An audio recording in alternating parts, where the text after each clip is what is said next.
क्योंकि बहू झूठ नहीं बोलती। सुधा और राकेश के 3 बेटे थे।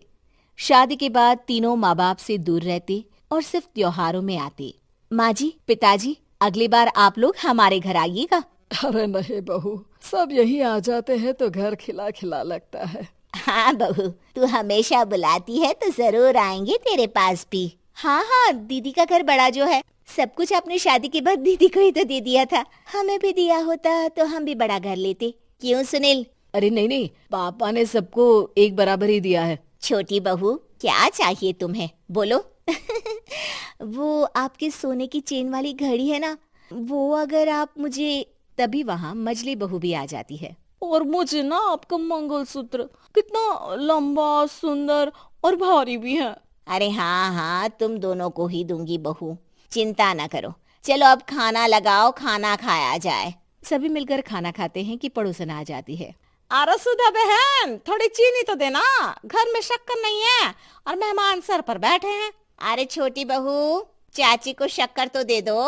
अरे मजली दीदी, आप दे दीजिए ना, मैं यहाँ कम आती हूँ तो मुझे पता ही नहीं है कि सासू माँ सारी चीजें कहाँ रखती है। और तुम, मैं कौन सा यहाँ रोज शक्कर फाँकने के लिए आती हूँ, मुझे भी नहीं है पता। तभी बड़ी बहू हाथ में चीनी की कटोरी लेकर आती है। चाची, शक्कर आप लोगों का बड़ा सहारा है माँ जी और पिताजी को, वरना हम लोग तो यहाँ रहते ही नहीं। आप जैसे पड़ोसी हैं तो हम निश्चिंत है। और जीती रहे बहू, अब तो ये घर पड़ोस कम परिवार ज्यादा लगता है। सुधा अपनी बड़ी बहू को देखकर बहुत खुश रहा करती थी। वो उससे अक्सर घंटों बात भी किया करती, लेकिन दोनों दूसरी बहुओं का भी वो समझती थी कि शायद छोटी है, वक्त आने पर संभल जाएंगी। समय आ जाता है जब सभी को वापस जाना होता है।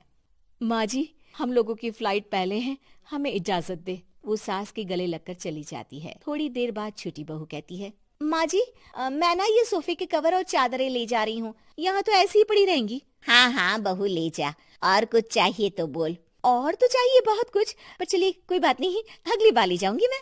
ऐसे ही मंजली बहू भी घर का बहुत सारा सामान ले जाती है। सभी के जाने के बाद सुधा राकेश से कहती है, घर कितना सूना लग रहा है ना। हाँ, और खाली भी। तुम्हारी दोनों बहुएं सब बटोर गई।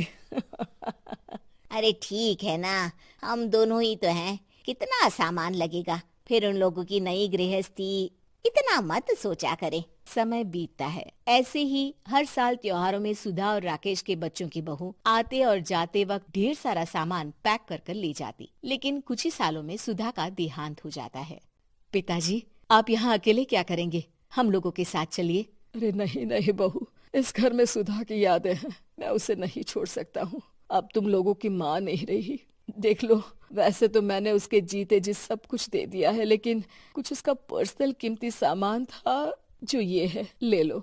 सामान में होती है एक घड़ी और एक मंगलसूत्र। माँ जी ने कहा था कि वो ये घड़ी मुझे देंगी। हाँ हाँ, पिताजी, माँ ने सबके सामने ये घड़ी सरिता को देने के लिए कहा था। उठा लो सरिता माँ की घड़ी। अब क्या था, छोटी बहू फट से घड़ी उठा लेती है। और पिताजी, ये मंगलसूत्र तो माँ ने मुझे ही देने को कहा था, याद है ना? वो सभी की ओर इशारा करती है। तू भी ले ले ये हार बेटा, कोई बात नहीं। मंजली फटाक से हार उठा लेती है। ससुर बड़ी बहू की तरफ देखते हैं। तुझे क्या दूं बेटा? पिताजी, माँ ने एक चीज मेरे लिए भी रखी है।